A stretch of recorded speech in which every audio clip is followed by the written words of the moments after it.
ભરતી પ્રક્રિયા રદ તથા જેટકોના પસંદગી પામેલા ઉમેદવારોની સાથે જિલ્લા કલેક્ટરને રજૂઆત કરવામાં આવી।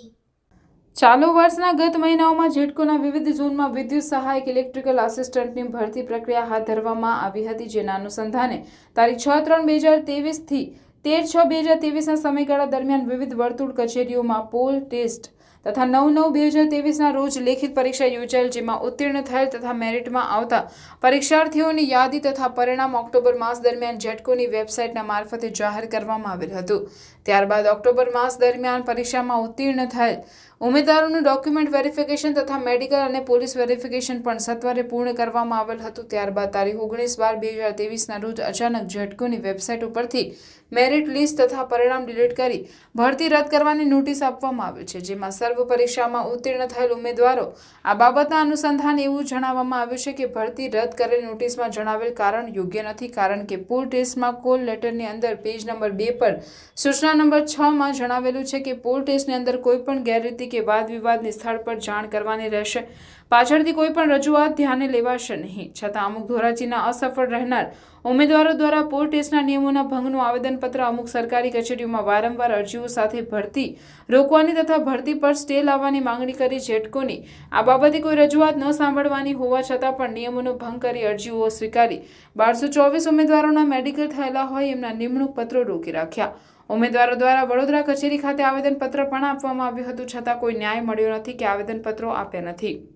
ઉમેદવારોને ડોક્યુમેન્ટ વેરિફિકેશન કરાવ્યું હતું, ત્યાં તેમને સૂચના આપવામાં આવી કે તમારી હાલની ચાલુ નોકરીમાં રિઝાઇનેશન આપી PF ઉપાડી લેવું, જેથી પસંદગી પામેલા તમામ ઉમેદવારો બેરોજગાર બન્યા। બધા જ ઉમેદવારો માનસિક તથા આર્થિક રીતે નબળા પડી ભાંગ્યા છે। ત્યારબાદ 19/12/2023ના રોજ જેટકોની વેબસાઇટ પર આવેલ નોટિસથી ઉમેદવારોને ડિપ્રેશનની અસર આવેલ છે। જો આ બાબત ગંભીરતાથી નહીં લેવાય અને ઉમેદવારોને અરજી આપ્યાના 48 કલાકમાં ન્યાય નહીં મળે તો જો કોઈ ઉમેદવાર અનિચ્છનીય પગલું ભરશે તો જવાબદારી જેટકોની તથા તેના જવાબદાર અધિકારીઓની રહેશે। આ બાબતના અનુસંધાનમાં જણાવવાનું કે આ બાબતે કોઈ પણ પક્ષપાત વગર આ ભરતીની તપાસ કરી વહેલી તકે ન્યાય આપવામાં આવે તેવી માંગ સાથે જિલ્લા કલેક્ટરને આવેદનપત્ર પાઠવવામાં આવ્યું છે। આથી કલેક્ટર સાહેબને આવેદનપત્ર આપવામાં આવે છે કે અમારે જે ભરતી પ્રક્રિયા રદ થઈ છે એના બાબત આવેદનપત્ર આપીએ છીએ। જેટકો ઇલેક્ટ્રિક આસિસ્ટન્ટની ભરતી 2023માં કરવામાં આવી હતી। એમાં એવું હોય 2 એક્ઝામ હોય, પહેલાં પોલ ટેસ્ટ હોય, પછી એક્ઝામ પરીક્ષા લેવામાં આવે।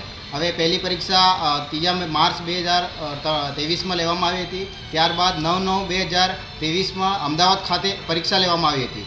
ત્યાર પછી અમે મેરિટમાં લિસ્ટમાં જાહેર કરી જેટકોએ। ત્યારબાદ અમે ફોન દ્વારા અલગ અલગ ઝોનમાં બોલાવેલ પછી ડોક્યુમેન્ટ વેરિફિકેશન પતી ગઈ, મેડિકલ પતી ગયું। અમે તાત્કાલિક 2-3 દિવસની અંદરમાં નિમણૂક પત્ર આપવાના હોય તો 2 મહિના થઈ ગયા તો નિમણૂક પત્ર આપ્યા નથી, અને અમે નિમણૂક પત્ર ના આપ્યા તો અમે MD સાહેબને અમે નિમણૂક માટે અમે રજૂઆત કરી, આવેદન આપેલ તો એમને તમારી પ્રોસેસ ચાલુ જ છે એવી રીતે અમને ટૂંક સમયમાં અમને ઓર્ડર આપી દીધું, એવી રીતે અમને સાંભળ્યું।